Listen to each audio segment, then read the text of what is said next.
What's up everyone and welcome to our video of Joe Debates Entertainment. And today I will be doing my review on The Walking Dead Season 11 Part A, while also predicting and talking a little bit about what to expect from the rest of the season. So without further ado, let's start with the first subject.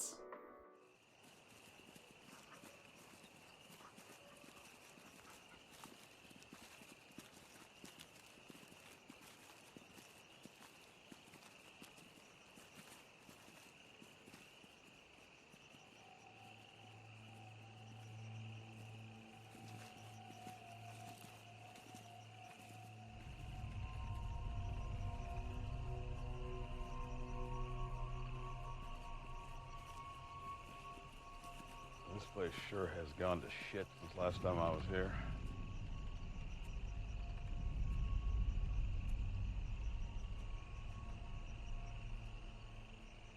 Let's double back. We can cut through.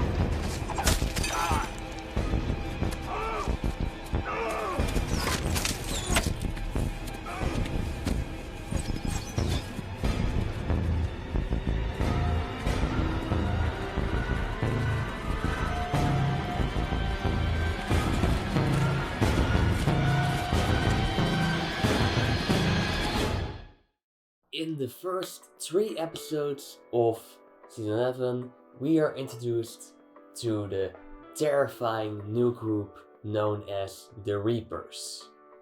The Reapers are very violent and very dangerous, and in these 3 episodes our dear heroes and characters are being hunted by them. And they were amazing, great episodes, and it was really great to see this. We follow our group: Mackie, Gabriel, Daryl, Doc, Alden, Cole, Elijah, Agetha, Frost, Duncan, Negan, Roy, and Gage. These are all the characters we follow in these first few episodes. They're on a supply run to find food for the people in Alexandria, and Mackie knows a place, but it's a suicide mission, so not everyone wants to go. But the ones that do go are on a very dangerous mission to find food and supplies. Because as soon as they get to the place where they are supposed to find the food and supplies, not only is one of them almost killed, but a lot of them die right after that. While they're on the supply run, they lose 2 of their people, Roy and Gage. They run off because they think it's too dangerous. Then a few walkers come around and everyone is surrounded, and eventually everyone is in a train where they are safe from the walkers, and then only Maggie and Negan are left.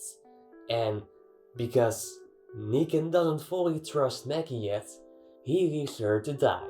Well, of course there's a whole conflict after this, where Maggie doesn't know if she can trust Negan, and Negan doesn't know if he can trust Maggie and all, and this is all gonna get a lot more different later on in the few episodes, and it is a thrill ride. Right after this, everyone is safe in the train, but another problem comes, and that is the problem with Gage. We all don't like Gage. He was terrible to Leah. He was annoying and pretty weak, so we all expected his end to come eventually. However, we did hope that he would redeem himself at some point, but he never did. He left a lot of our characters to die and decided to save himself better than others, and eventually he ended up being stuck somewhere, and our survivors had to save him, but they couldn't because a lot of walkers were coming through, and they didn't have the firepower to take out all of those walkers. And so they left Gage to die. And that was pretty dark and pretty messy, but we get it, and it's totally understandable. Then, eventually all of our survivors get out, not really that much of trouble. There are some great action film scenes during the whole tunnel sequence, and it all looks amazing. And when our survivors eventually do get out, it seems like Maggie and Negan are getting along a little bit better. However, then they get out of the tunnels, everyone is still alive except for Gage, of course, and then Roy gets shot in the eye, and our survivors are being attacked by a new threat called the Reapers. And then we're going into episode 3, which is a thrill ride. Right at the beginning of the episode, our heroes are being slaughtered and shot and hit by knives by our Reapers, and we immediately lose Cole in the first 2 seconds of the episode. He gets his throat slit by one of the Reapers, and that's the end of Cole. Then we see Maggie, Negan, Alden, and Agetha together. They are attacked at first by a few Reapers, but they take rid of them and kill them all. They come along Duncan, and Duncan is sadly dying from a few wounds he got from some Reapers, and Maggie is forced to put him down, put him out of his misery, and that's the end of Duncan. And then we lose another character, and that is Agetha, who is being devoured by walkers as our group is walking through the woods. We only got Negan, Alden, and Maggie left. They come along a church, and Alden is really hurt by Reaper, and so Negan and Maggie decide that they have to leave Alden behind, and Alden is okay with this. He says, as long as you come back for me, I will be fine with you leaving me here. They leave Alden there, and then Negan and Maggie go on their own to find the supplies they need to help Alexandria. So Negan and Maggie eventually get to the house where they are supposed to find all the supplies, but there's not much there to work with, so they're pretty disappointed. Eventually Elijah and Gabriel get there as well, and then the 4 of them have to go, because or else the Reapers are catching up with them. We see that Daryl decides to change sides to the Reapers, but actually he's doing it just as sort of like a fake thing. He's faking the Reapers, that he's on their side, but he's actually kind of like a spy for our group. And it is pretty dark what he does. He eventually tortures Frost, and Frost is later killed by Pope. Pope is the new villain of the Reapers, and Pope is a pretty amazing, terrifying, great villain. It was great to meet this new villain, and he was really lost. He was even more lost than Beta, I believe, and he was pretty violent. He was willing to sacrifice his own people to kill his enemy, and that was not good. He was too lost, and so it was great that Leah killed this son of a bitch. And yes, Leah is back around, and she has some interesting relationship with Daryl. He tries to get Leah's trust, but eventually when Leah kills Pope because Pope is lost and all, Leah turns to Daryl, and it looks like she is coming to our side, the good side, but then she decides to betray Daryl and says that on the radio to the other Reapers that he killed Pope and not her. And that is not what happens. She does this because she wants to become the new leader of the Reapers and wants to lead them towards fighting and defeating the enemy, which is Maggie, without losing a lot of her people. While Daryl is working as a spy for the Reapers, our group of 4, Maggie, Negan, Elijah, and Gabriel, are trying to come with a plan to overthrow the Reapers community.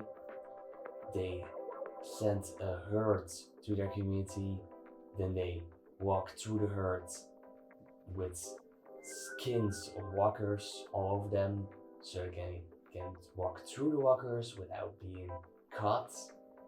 And then while the herd is attacking the Reapers community, they are trying to break in the Reapers community and bring it to the ground and kill off Reapers and steal their food. And then eventually when Leah betrays Daryl and Daryl has to run, fire arrows go on the walkers are probably all dead, and her people are evacuated at the time, but Maggie, Negan, Elijah, and Gabriel and Daryl are down there, and they could get hit by a lot of fire arrows. And that's where it ends. We don't know whether or not anyone is hit by those fire arrows. that's about the end of the subject. We are introduced to a new group of terrifying villains, the Reapers. They are great and they are truly amazing. And yeah, I really like them a lot. And they are very, very interesting new villains. And I'm interested to see where their story will go. Now it's time to talk about the next subject. The way they're moving. They're being herded. Whisperers.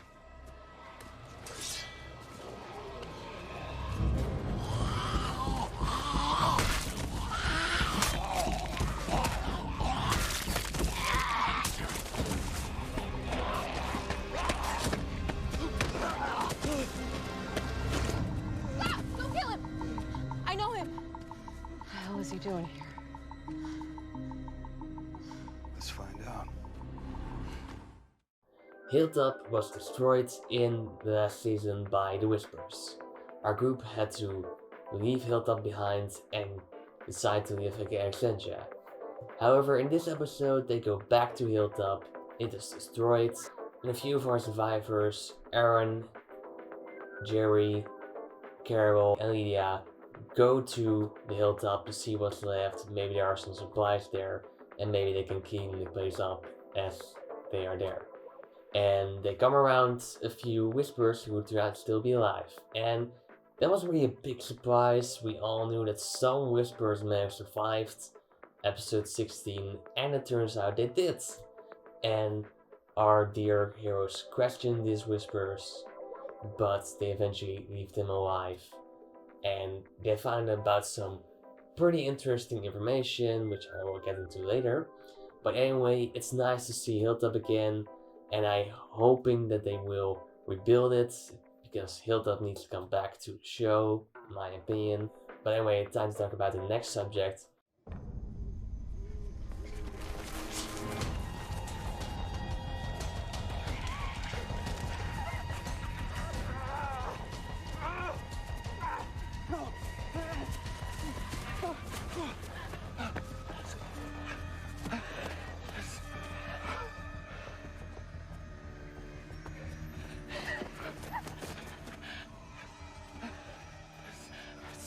Sorry, I'm just...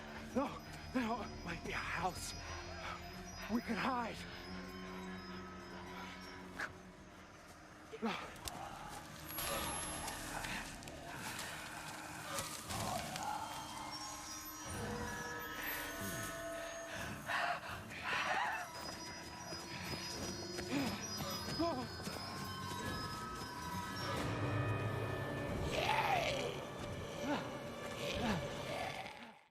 And this is the next subject I want to talk about. There's a whole episode focused on Connie's return. And she is on a run together with Virgil. They come around his house, and it looks like a normal house at first, but eventually it turns out to be a house that is full of feral survivors. You know, if you don't know what ferals are people who live in the wild and actually live in the wild for so long that they start to turn into wild animals. And this has happened in real life. It's really crazy. The show decided to take this interesting subject and turn it into a whole episode. It was kind of like a horror episode, and it was pretty dark and all. And this was also pretty sad, because it really shows you how lost people can get, especially in the apocalypse. And I always wanted to The Walking Dead to talk about ferals, because ferals have to exist in the apocalypse. That wasn't too unexpected, and they came around in this show. The ferals are pretty dark and all, and it's pretty sad that people get so lost in this world that they become wild animals themselves. This episode really covers how terrifying and dark and sad it could be when someone turns into a wild animal. And it was pretty dark, this episode, but it was also pretty great to see Connie and Virgil again. I'm really interested to see where Virgil's story will go in this season. Since I kind of felt like his story was pretty much done after episode 13, but now he is back. And I'm also glad that Connie is back on the show again. It's great to see her again, and I just really like her character and all. She's pretty great and all.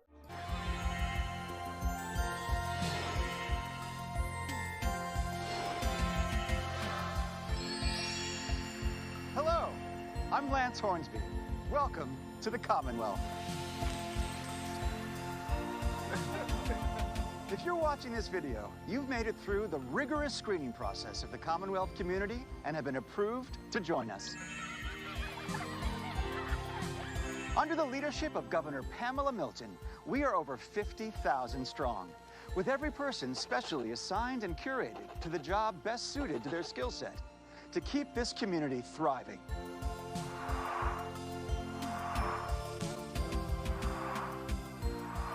This orientation will give you a taste of what we have in store for you. The future starts here. The Commonwealth is finally here. They were a very interesting, great new addition to The Walking Dead.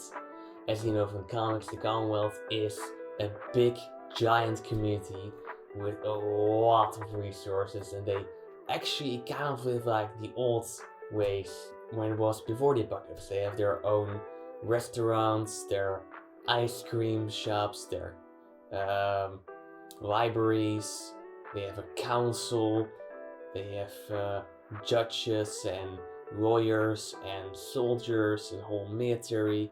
We got Eugene, Ezekiel and Yumiko together with the princess, and they want help from the Commonwealth to help them out with Alexandria because their communities have fallen and they are trying to rebuild it.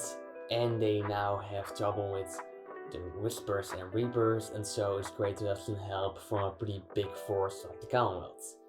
And Eugene, Yumiko, and Ezekiel and Princess are trying to get the trust of the Commonwealth, but it has some pretty big left and right steps and all, and it's goes wrong and it goes right. And goes in circles. It's just all over the place.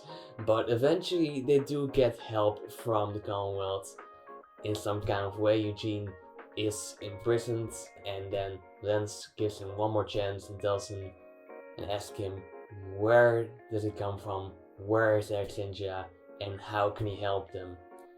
Eugene at first doesn't want to tell him, but then changes his mind and decides to tell him, and that's where we leave this whole Commonwealth storyline. So we don't know exactly if the Commonwealth is gonna help Alexandria, but I think they will, because there were some behind the scenes photos of the Commonwealth arriving in Alexandria. So I think that they will help. And let's get back to the whole Commonwealth storyline. It's a pretty great to see the Commonwealth. It's really amazing and all.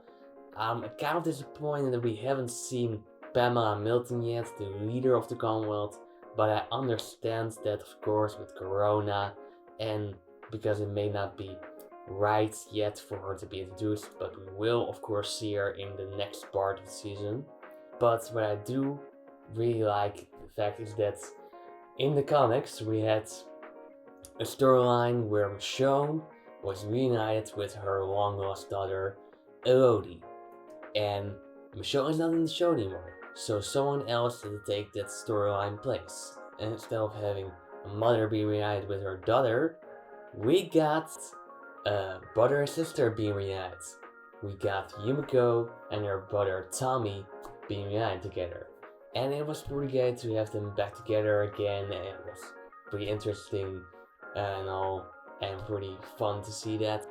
And we know that Tomi is a surgeon actually, but it turns out that in the Commonwealth he is actually a baker, and he doesn't want to get involved with surgery and all, and he doesn't want anyone to know that he did surgery before the apocalypse. And I think they do know. Tomi was arrested for that, and he was arrested, taken into prison, and It is said that it was kind of like a punishment because Eugene and Ezekiel and Yumiko did something wrong again. But eventually, I don't know if Tomi was released or not, but I don't think he is. But I'm hoping that he will become a doctor in the future and maybe even help out Ezekiel with his cancer. Then I want to talk about the new character of Sebastian. Sebastian is a really annoying character, of course. In the comics we all know that. And he's kind of like King Joffrey. I'm talking to a king! You stupid bitch! Look what you just did to my girlfriend! He's so annoying, he's terrible and all. And the actor gives a pretty great performance. He really makes us hate him, and that's what we're supposed to do. Because you can't like Sebastian, he is just terrible. And then lastly, one thing I want to talk about with the Commonwealth, and that is the fact that Stephanie is a very interesting person. We know that Eugene talked with Stephanie on the radio. And believe it or not, but that is not the Stephanie he meets at the Commonwealth at the train. It is not the white girl with the red glasses. That is not the real Stephanie. That's a fake Stephanie. Instead, it is this African American lady with the black glasses, who is kind of like Pamela Milton's secretary. It's a fake Stephanie and a real Stephanie. What is up with that? I don't know, but I'm interested to see how that goes. This has not happened in the comics, so that's very interesting. And we know that Lance is still around, and Lance is together with this fake Stephanie. And I think they have some kind of plan to overthrow Pamela or something. I think that Lance wants to be the big leader of the Commonwealth, and I think that this fake Stephanie will help him with that in some sort of way. I'm not really sure how that will go and all. And I think that maybe the real Stephanie is working together with some kind of rebellion and will go up against the Commonwealth. Because as you all know from the comics, the Commonwealth is a great, big, amazing community with a lot of power, but the public that is running there is not good. And that has to be fixed, but we'll get to that probably in the second half of the season.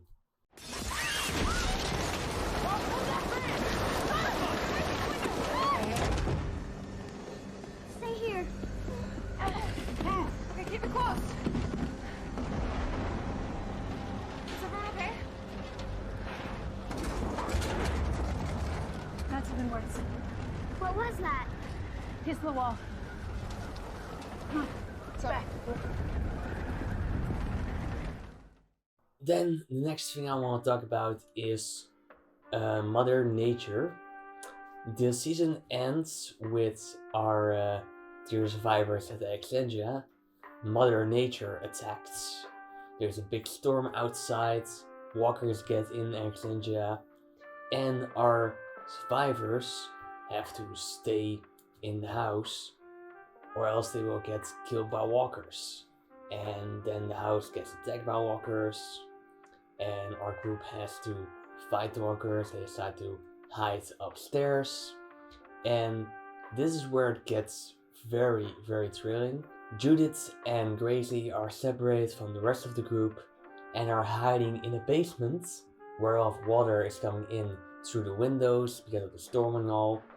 And walkers are on the other side of the door, so they are stuck between water and walkers.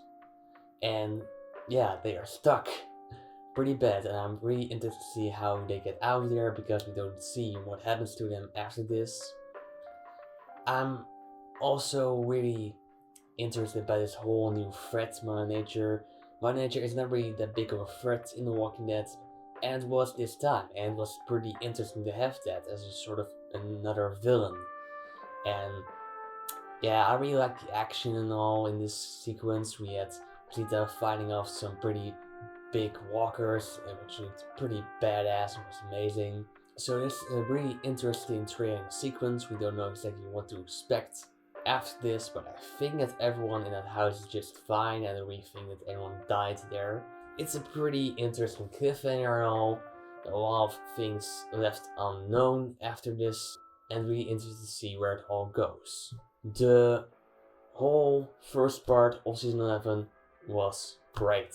It was amazing, it was pretty awesome, and I'm really looking forward to the other parts of the season. And so I'm giving this first part of season 11 a big giant 8. Or you know what? No, it was so great. I'm giving it a 9. Yes, I'm giving it a 9.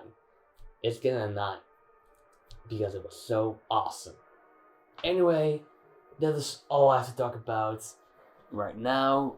As I said, the first part of season 11 was great, and I'm really looking forward to what's left for the rest of the season. Tell me in the comments below what you thought of the first part of season 11. Also, tell me what you think or want to happen in the second and third part of season 11. Like this video. Be sure to also follow me on Instagram and Facebook. You can find the accounts on my banner. And it has been fun. I hope you guys enjoyed. And I see you guys